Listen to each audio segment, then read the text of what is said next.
300 German tanks pushed through the French countryside, with the coastal town of Avranches moving in complete silence. The goal was to cut the American army in half. No headlights, no artillery barrage to maintain the surprise. Only the fog and the darkness and the ground trembling under their tracks. Patton's Third Army was already racing east through France, pushing deeper by the hour. Sever its supply lines at the coastal town, and the whole American advance would collapse on itself. The order had come down from Hitler himself. 4 Panzer divisions, among them some of the most battle-hardened SS units in the German army. Men who had fought since the first days in the East. Just after midnight on August 7th, 1944, the column rolled into Mortain, 19 miles from Avranches, and squarely in the path of the advance. They came in, ready for a fight, and found the town all but empty. The Americans had pulled back ahead of them. One SS officer wrote afterward, quote, "Nobody expected our attack. The town was abandoned in panic and fear." But Mortain alone would not get them to Avranches. Rising sharply out of the flat Norman farmland just east of the town was Hill 314, a massive piece of craggy limestone, the highest point for miles in every direction. Every road to Avranches runs directly underneath it. Taking it was not optional. It was a prerequisite for everything else. They did not wait for morning. A battle group from the 2nd SS Panzer Division peeled off from the column and started straight up the slopes of Hill 314 in the dark, boots on rock, certain the hill would fall as easily as the town had. As they climbed, they began to chant, quote, "Heil Hitler, Heil Hitler, Heil Hitler," louder with every step. Near the top of the hill, on his eastern side, sat 20-year-old Lieutenant Robert Weiss, a forward artillery observer. From there, he looked down on the side that mattered most. Every road the German columns needed to reach Avranches. The Bel Air Road, the Gare Road, every junction and bend and field where the armor would have to pass. The men protecting Hill 314 had been there long enough to scrape shallow positions into the limestone, and not much more. Now, around the hill, 700 men of the 2nd Battalion, 120th Infantry Regiment, from the 30th Infantry Division, nicknamed Old Hickory, crouched in their holes and listened to the Germans climbing toward them. Then the west slope erupted. Somewhere along the line, a man lay behind a brand new machine gun, set exactly where it was needed to cover the ground the SS were climbing. He let the first shapes come up out of the dark and pulled the trigger. The gun fired a single burst and jammed in his hands. The Germans threw slick grenades as they came, bursting among the holes, throwing rock splinters with every blast. Soon they were in among the foxholes themselves, close enough that the fighting came down to rifles fired at a few feet, bayonets, men swinging rifle butts at vague shapes. The American line was barely holding on, thanks to G and K Company, which fought back along the slope, rifle to rifle, pushing the SS off the west side. In that noise, just after 1 in the morning, 19-year-old Corporal Frank Denius was lying flat on top of his radio, breathing hard. Another forward artillery observer. He knew even the faintest light of his device was enough to draw fire in the dark. Using his body as a shield, he kept working underneath himself, calling coordinates into the set while the fighting went on around him. Beside him, however, Lieutenant Charles Bartz, the man who was supposed to be in command, was coming apart. Instead of giving orders, he stopped answering, pulled down into a foxhole, and stayed there, not without telling Denius he couldn't cope. Without hesitation, Denius took the radio and kept calling. After all, he'd done it before. Only 3 weeks earlier, near Saint-Lô, his own officer had been shot down beside him, and Denius had picked up the most important instrument on the hill. With no way to know if the other side was alive, especially since the hill blocked the signal from one side to the other, Denius and Weiss worked the only way the night allowed, listening. As the area continued to collapse, everything from the engine noise, the grind of tracks, and voices drifting up from the roads, he turned each sound into coordinates and called fire down onto it, correcting by ear as the rounds landed. By dawn, the hill was surrounded. Now, Old Hickory was cut off, with no way out. In the morning, The fog that had carried the German advance through the dark was lifting, revealing their position. As the roads below finally came into view, the Americans could see countless men and machines moving in the open. Infantry in field gray, marching in column in the August heat. Half-tracks and trucks loaded with troops. Tanks nosed forward between them. They moved as if no one were watching, because as far as they knew, no one was. However, the entire road network around Mortain had been turned into a trap well before the first German tank even rolled onto it. The day before, when the hill was a radically different place, Weiss and Dennius spent hours looking down on the country spread out beneath them.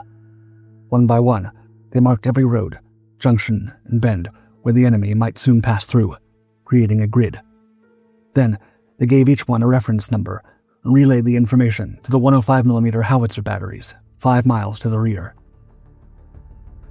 On the east side, the first to see them advancing was Staff Sergeant John Korn, Weiss's senior non-com, and the man on the BC scope, a heavy tripod-mounted optic that could reach down and pull the distant roads up close. He was sweeping those roads when a German formation began to gather in the open below. Korn called Weiss over. Weiss put his eye to it, read the ground, and called it in. Within moments, the first rounds came down out of the sky onto the formation, and where there had been men forming up for an attack, there was now smoke and scattering and vehicles trying to back out of the open. The formation broke apart. West, Dennius saw the columns moving in, and one after another, the rounds began landing in the formation. As he later wrote, quote, "Their casualties and vehicle damage were incredible. The few undamaged vehicles withdrew to the east, loaded with men fleeing from a killing ground." For hours, the Germans had been trying to understand what was happening to them. Every column they formed up came apart before it could move. Every massing of armor caught in the open and torn up by fire but seemed to know where they would be before they did. By mid-afternoon, the plan was coming apart. Every time they massed on the roads, the shells found them before they could move. Then it hit them. Guns 5 miles back don't find formations that fast on their own. The limestone crag they could not take was not a defensive position. It was the eyes of the entire American artillery, and it could see everything.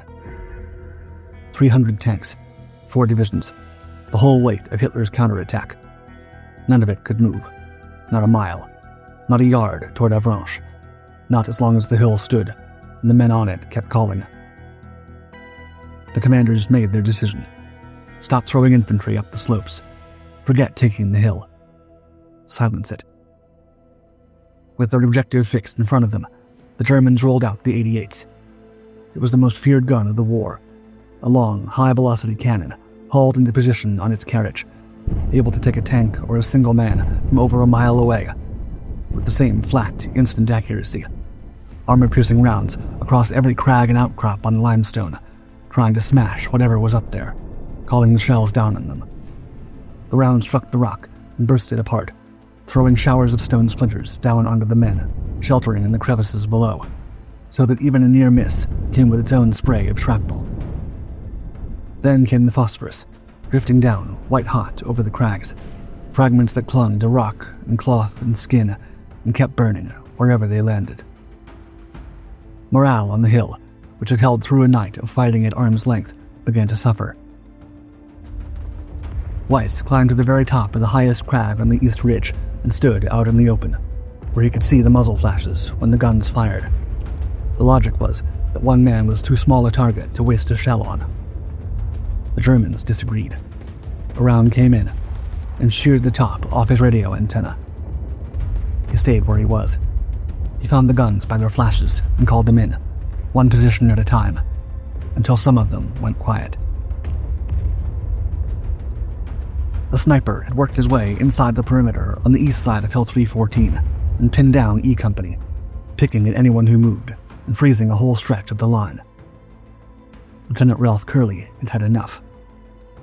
The commander of the infantry holding the east ridge, rather than lose more men to a single rifle in the brush, picked up a rifle of his own and walked into the undergrowth alone to deal with it himself. The men he left behind waited. It was quiet for a while. Then 2 shots. Then Curley walked back out of the brush. The sniper did not. At 2 a.m, the sound everyone on the hill had been dreading came up from the slopes, the grind and clank of tank tracks in the dark. Below the east side ran the Bel Air Road, one of the routes the Germans needed to push armor up toward the American positions, and 3 times that night, German tanks tried to climb it. All 3 times, the shells were already falling before the column could get moving, landing on a stretch of road the hill had measured and numbered days before. By the end of the day, the cost was adding up. Weiss had 78 casualties on his side alone. The infantry was running dangerously low on ammunition. The last of the D rations had been eaten. The men had held the high ground through a full day and a full night against everything the Germans had brought against them, and they were still holding it. But down in the radio foxholes, the batteries were dying. And a dead radio meant no fire missions, which meant the Germans moving freely on every road below. The fix was almost absurd. After a while, the heat from the sun would coax just enough power for a few minutes of transmission before it went flat again. 6 minutes at a time was the only thing keeping the guns talking to the hill. On the east side, Weiss had lost contact with Denius completely. On a hill being actively torn apart, there was only one explanation a man could reach for. As far as Weiss knew, Denius was gone. Believing to be the last one left, Weiss took the whole hill himself. Not just his own east side, but every approach, every direction, swinging the guns from one threat to the next, with no one to share the load, and no way of knowing if anyone was still out there to share it with. He worked alone, certain he was alone, and kept calling.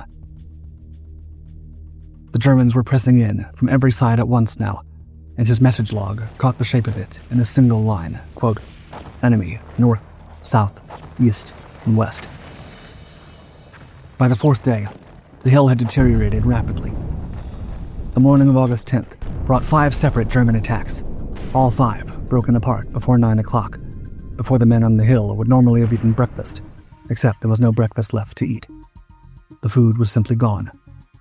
Men sat in their holes, scraping the last slivers of chocolate out of empty D-ration tins at the point of their bayonets. By now, it was showing in the way they fought.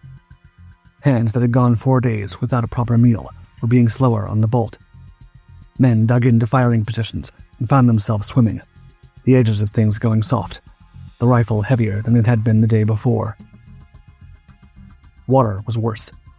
The only source was the well, being observed at all hours of the day by German marksmen, sighting every approach to it, so that filling a canteen meant running into the open and gambling that this trip was not the one that ended badly. The wounded lay where they could be put, in slit trenches, pressed into the bottoms of hedgerows, waiting for help that could not reach them. The fallen, German and American both, were carried out of sight of the men still fighting. But it was August, and the heat sat on the hill all day, and there was no putting them far enough away to be forgotten. While the men on the hill were starving, the Germans below them had stopped thinking about anything else. Every gun, every assault, every order was bent on breaking it, and the harder it held, the more they threw at it. By the 4th day, the generals on the ground knew the truth. The attack had failed. They had set out to reach Avranches and had not moved past a single hill 19 miles short of it. The same thing would be to stop, pull the divisions back east while the country behind them was still open, and save what was left. The order that came back from Hitler said the opposite: keep attacking, send more. So they did. They fed fresh armor into a fight that was already lost, and to find the men for it, they reached back and pulled out nearly the last division standing and sent it forward toward the hill. Pulling that division back left the ground behind them wide open. To the south, the same Third Army that this entire attack had been built to destroy was no longer driving east. It had turned. Patton's tanks were curving up behind the whole German line, heading for the same narrow stretch of country the Germans had driven through to reach Mortain, the one gap still open in the ring around them. It was how they had gotten in. It was the only way back out, and now it was starting to close. Instead of taking the hill by force, the Germans would try to break the will of the men holding it. Shortly after 6 in the evening, 2 figures appeared on the road below the hill: an SS officer and a single soldier beside him, and between them a white flag held up where the Americans could see it. One of Curley's officers went down the slope to meet them, fast, and the whole way down he was thinking not about the flag, but about everything behind him. If the Germans got much closer, he would see how little they had to stand with. Instead, he met them low on the road, well short of the crest, and kept them there, talking, his body between the envoy and the truth a few yards up the slope. The SS officer spoke English, and he spoke it perfectly. He was courteous about it. He congratulated the Americans on their defense, called it heroic, the compliment of one professional to another. Nonetheless, he told them to surrender the hill by 8 o'clock, or it would be wiped off the map, along with everyone on it. The demand went back up the slope to Lieutenant Ralph Curley. This was the man who had walked into the undergrowth alone with a rifle to deal with a sniper, and his answer to the ultimatum was 3 words only, quote, "Go to hell." The men close enough to hear it answered the same way from where they lay. Wounded men who could not get up out of the slit trenches they'd been put in, made it known that they agreed with every part of Curley's reply. 8 o'clock came and went. No surrender, and no attack either. Just the night pressing in, and 700 men waiting behind a ring of artillery fire for an assault that, for now, did not come. Then, sometime in the dark, the grind of tracks, a German tank pushed through one of the roadblocks, rolled to a stop inside the American lines, and opened its turret. It had come to make the offer one last time, in person. Surrender. Climb aboard. For a moment, nothing. Then a man stood up. The men nearest him watched him rise out of his hole, so shocked that it did not immediately register what he was doing. But when he set his rifle down, they understood. He was surrendering. The nervous soldier stepped out into the open and started across the ground toward the tank, slowly, in full view of all of them, and not one man called his name or moved to pull him back. They just watched him go. This man who had bled and starved in the same rock they had, walked away from them and climbed up onto an enemy tank. The hatch came down. The engine took up, and the tank backed out the way it had come and carried him down off the hill. That night, the after-action report puts it plainly, quote, "We all slept with hands on our guns, ready for a final fight." By the 5th morning, the hill was no longer the Germans' biggest problem. For days, they had thrown everything at the rock in front of them, while Patton swung around behind, and now the way out was closing, and they had no choice but to turn and run for it before it shut. On the roads below, the traffic was no longer pushing toward the American lines. It was pulling east, away from the hill, toward the one gap still open. The men on top did not know the full shape of it yet. They only knew that for the first time since the SS came up the slope, the enemy had stopped coming. The hill had gone quiet. But quiet did not mean safe. Up top, the wounded had been lying untreated for days, and there was no clean way to reach them. So the army improvised. It took the hollow shells built to scatter propaganda leaflets, emptied them, and repacked them with bandages, morphine, and penicillin, then fired the medicine up onto the hill from 5 miles away. Most of it did not survive the trip, the force of the shot crushing the bandages into useless wads. But enough morphine and penicillin came through. The Denius set men watching for the marked shells, digging them out of the dirt the moment they hit. After 4 days in the slit trenches, some of the wounded finally got something for the pain. Then Denius heard it. Heavy firing, but wrong, not falling on the hill, and not coming from the units below it. It was coming from somewhere behind the German lines, and it was outgoing, the sound of the German rear being torn apart from the far side. On the roads, the columns had stopped looking like an attack. They were trying to leave. From the top of the hill, the men who had spent 5 days under those guns now had a clear view of what was happening to the army that had fired them. As Denius put it, quote, "The view from Hill 314 gave us ringside seats to this horrible spectacle that the Germans had brought upon themselves." The hill did not let them go quietly. The same roads, the same numbered points worked just as well on men trying to flee as on men trying to attack. and the observers called fire onto them the whole way out. Around 5 a.m. on August 12th, the Germans were pulling out in earnest, and Weiss stepped out of his foxhole to get a better look at where they were going. In the seconds after he left it, a shell came down on the foxhole he'd just been sitting in. Inside it was Staff Sergeant John Korn, the man who'd spotted the first German column on the first morning. One of the last shells the Germans fired on their way out had found him. The wound was bad. The men around him worked a makeshift tourniquet, loosening and tightening it, trying to get him off the hill in time. It was not enough. Korn, whose eyes had started all of it, did not come off the hill alive. With what was left in the batteries, Weiss called his 193rd fire mission onto the retreating columns. It was his last. When it was done, he put the radio down. At 11:30 a.m., relief reached the hill at last. Of the 690 men who went up Hill 314 on August 6th, 277 were lost, missing, or captured. 413 walked down. Among them was a young soldier named J.D. Salinger. Weiss and Dennius finally found each other in the middle of it. For 6 days, they'd worked opposite sides of the same rock, two voices calling fire into the same dark, neither knowing from 1 hour to the next whether the other was still alive. A handshake, a hand on the shoulder. Then they turned and walked down off the hill together, past the empty ration tins and the slit trenches and the ground they had held. Down the slope the SS had come screaming up 6 nights before, and left Hill 314 behind them. As for von Kluge, the German field marshal who had commanded the operation, he sat afterward at his headquarters with a map in front of him. He tapped Avranches with one finger and said, quote, "This is where I lose my reputation as a soldier." The German Panzer divisions that had spent 6 days trying to take Hill 314 were still pointed west toward Avranches when the battle ended. They'd committed everything on Hitler's orders, and when it came apart, they could not pull back fast enough to save themselves. By the time they understood what was happening behind them, the way out was almost blocked.